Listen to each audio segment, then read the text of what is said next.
He thought he was smarter than everyone, smarter than the courts, smarter than the system, and definitely smarter than the woman he once promised forever to. For years, he was planning at a quiet stash of cash siphoned from their business, disguised through fake expenses, offshore transfers, and accounts she didn't even know existed. By the time he filed for divorce, he'd already moved hundreds of thousands into the shadows. To him, the plan was perfect. He assumed she wouldn't ask questions, wouldn't notice the missing money, wouldn't fight back. But what he didn't realize was that the woman he underestimated was about to become his biggest mistake.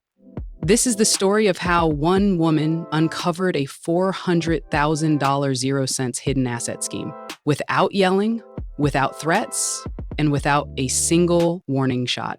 What she did instead was much smarter and far more devastating, because when the truth finally surfaced, it didn't just destroy his plan, it exposed everything. And what happened next? No one, especially him, saw it coming. On the outside, he was everything people admired: charming, well-spoken, always in control. He wore success like a second skin, polished shoes, tailored suits, and the kind of confidence that made people believe every word he said. To most, he was a devoted husband and a hardworking businessman, and for a long time, she believed that too.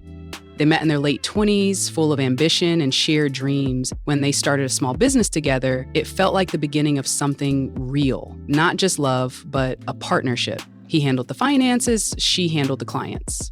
It worked, at least it seemed like it did.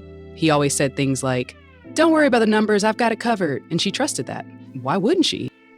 For years, he kept her away from the financial side of their life, not in an aggressive way, more like subtle redirections. "It's complicated," he'd say with a smile, or "let's not stress you with this." And she accepted it, thinking it was just his way of protecting her from the messier parts of running a business. He made it seem like he was carrying the burden for both of them. That was the lie he built his image on, being the provider, the protector, the one who knew best. But behind the curtain, he was playing a different game entirely. When the marriage started to strain, he blamed stress, said the business wasn't doing as well, money was tighter, things were complicated. He started pulling away, emotionally, physically, even logistically. Locked doors, vague answers, business trips with no real explanation. She told herself it was just a rough patch. Every couple goes through it. But what she didn't know, what he never imagined she'd figure out, was that while she was fighting to save the relationship, he was preparing his exit, quietly, strategically, and financially, because the man she thought was building a life with her was actually preparing to take it all. It started with something small, a late payment to a vendor that didn't make sense. She wasn't even trying to snoop, she just happened to check the business email while looking for a client file. But the invoice caught her eye. It was from a company she didn't recognize, for services she didn't remember approving. When she asked him about it, his answer came a little too fast. "Oh, that's just back-end stuff, nothing for you to worry about." He smiled, but his eyes, that's when she started noticing other things. Subtle at first, but once you start paying attention, the cracks get bigger. He was suddenly too busy for dinner, kept taking calls in the other room, expenses were piling up, but he insisted the business was barely staying afloat. And yet, he had a new watch, a newer car, weekend trips she wasn't invited on because he claimed they were strictly business. Then came the passwords. One by one, her access disappeared. The shared drive, the accounting software, even their joint bank account login, all suddenly locked down. He brushed it off, saying he had to tighten things up for security. But deep down, she knew something wasn't right. The final straw was the credit card bill. A charge from a luxury hotel popped up during a weekend he claimed he was visiting his sick cousin. She didn't say anything right away. Instead, she printed the statement and quietly tucked it away. That was the moment she stopped asking questions and started gathering evidence. Because deep inside, she knew she wasn't just dealing with a failing marriage. She was up against a man who was hiding something. And if she didn't figure it out soon, she wouldn't just lose the relationship, she'd lose everything. He kept insisting the business was in trouble. "We're barely breaking even," he'd say, shaking his head like the weight of the world was on his shoulders. But the numbers didn't match the story. Clients were still coming in. Orders hadn't slowed. And somehow their lifestyle hadn't changed, except for her, of course. He was still dining out, still upgrading his wardrobe while she was being told to cut back on groceries. That's when she started digging. Quietly, without warning, she began printing financial statements. At night when he was asleep, she backed up emails, downloaded transaction histories, and made copies of invoices. At first, it was just confusion, trying to make sense of the numbers. But the more she looked, the more the truth started to surface. There were payments going out to companies with no websites, vendor names she'd never seen, charges labeled as consulting fees that showed up regularly, but no consulting had ever happened. Some of the amounts were small, just enough to slip under the radar, but others were bold. 5-figure transfers to entities she couldn't trace. And buried inside the records was something that made her stop cold. A payment to a company registered in another state, under a name that looked eerily familiar. It was his, slightly altered, like a ghost version of himself set up to disappear.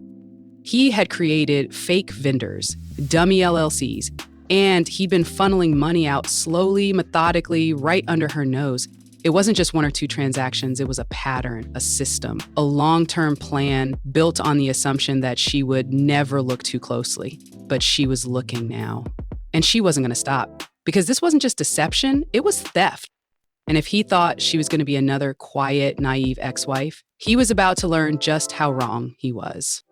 She knew she couldn't take him on alone, not like this. He was too careful, too polished. Every lie he told was wrapped in just enough truth to sound believable. If she was going to prove what he'd done, she needed help. Someone who could see through the smoke and mirrors and follow the trail he thought he'd erased. That's when she remembered someone she hadn't spoken to in years. Back in college, she'd taken an accounting class she nearly failed, and sitting 2 rows behind her was a quiet, brilliant woman named Elise. They'd partnered on one brutal group project, and Elise had practically carried the team. After graduation, they lost touch, but she remembered Elise's focus, her precision, and that she'd gone into forensic accounting. On a whim, she reached out. It started with a coffee meetup that felt awkward at first, but once she explained what was going on, Elise leaned in. If he's hiding money, she said, we'll find it. Over the next few weeks, their evenings turned into strategy sessions. They worked in secret, quietly combing through every document, every transfer, every vendor. Elise taught her what to look for: mismatched dates, duplicate vendors, transfers just under reporting thresholds. What they uncovered was worse than she imagined. There weren't just fake companies, there were multiple shell corporations registered in different states, all tied back to an anonymous mailbox account. And hidden inside a tangled mess of transfers was something Elise spotted immediately: an online payment platform account. PayPal, barely used but still active, with over $70,000, 0 cents, sitting untouched. That account had never been declared. Not in taxes, not in court documents, not even in their business filings. Piece by piece, they built a paper trail. Cold, clear, undeniable. He thought he had covered every track. But now, every fake invoice, every shady withdrawal, every account he tried to bury was being brought into the light. Not by lawyers, not by investigators, but by the woman he thought would never be smart enough to see what he'd done. By the time they walked into mediation, he was calm, confident, like a man who thought he was already 2 steps ahead of everyone else. He wore a somber expression, played up the stress, and told the judge how the business had collapsed under economic pressure. He claimed he was emotionally drained, financially ruined, and just wanted to settle things fairly. He even teared up talking about the pain of the divorce. She sat there quietly, listening to every word, letting him perform. He thought she had nothing, that she'd show up hurt, confused, maybe even desperate for closure. He expected her to accept whatever crumbs he offered, grateful for the scrap. What he didn't know was that sitting in her lawyer's briefcase was a 50-page forensic report. Time-stamped, signed back by transaction logs, account statements, and a full breakdown of where every hidden dollar had gone. When her lawyer slid that folder across the table, the room shifted. The judge flipped through the pages slowly at first, then faster. His brow furrowed, his tone changed. Questions came quickly. Why wasn't this disclosed? Can you explain this LLC? How do you justify these offshore transfers? He stammered, tried to deflect, claimed it was a misunderstanding, that he must have missed a few things in the paperwork. But the evidence didn't lie. Every fake expense, every hidden account, every unexplained withdrawal was right there in black and white. with his name attached to all of it. The mask cracked, his confident posture slouched. His carefully prepared excuses collapsed under the weight of real documentation, and the man who had walked in pretending to be a victim suddenly looked very much like a liar. In that moment, she didn't even have to say a word. The truth spoke louder than anything she could have said. Years of secrecy, manipulation, and arrogance all unraveled in a single afternoon. He thought he'd buried the truth deep enough to be safe, but she had just dragged it out into the light, and now there was no place left for him to hide. After being exposed, he didn't back down. He doubled down. The confidence was gone, but the arrogance wasn't. First, he tried to delay everything, claimed his lawyer wasn't representing him fairly, fired him mid-proceedings, and demanded more time to review the documents. Then came the accusations that she had invaded his privacy, that the investigation was illegal, that the evidence shouldn't even be allowed in court. It was all noise, desperate, frantic noise. He filed motions to stall, refused to answer questions directly, and even tried to paint her as unstable, emotionally manipulative, bitter, vengeful. But none of it worked, because every page of her report was time-stamped, verified, and legally obtained. She had copies of the original bank statements. She had logs of when he made the transfers. She had emails showing him approving payments to companies that didn't exist. The court saw through it, all of it. Every excuse he offered only made him look worse. His delays came off as obstruction. His denials came off as lies. The same charm he'd always used to manipulate others now felt hollow, forced, and out of place in a room full of facts. She, on the other hand, never raised her voice, never lost control. She sat steady, composed, and fully prepared, not just with documents, but with resolve. Every time he tried to throw her off balance, she was already one step ahead.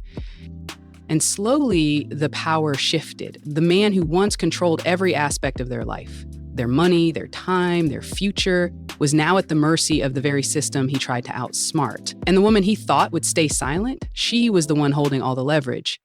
She walked out of that courtroom not just with her dignity intact, but with the keys to everything he tried to hide. The judge awarded her the full $400,000, 0 cents he'd squirreled away, and then some. She gained majority control of the very business he thought he'd leave her empty-handed. He was ordered to cover her legal fees, face penalties for hiding assets, and his lies even triggered an IRS audit that will haunt him for years. But the real victory wasn't about money. It was about being underestimated and proving that she would never be quiet or compliant. He lost his financial cushion, his reputation, and the smug certainty that he could outsmart her.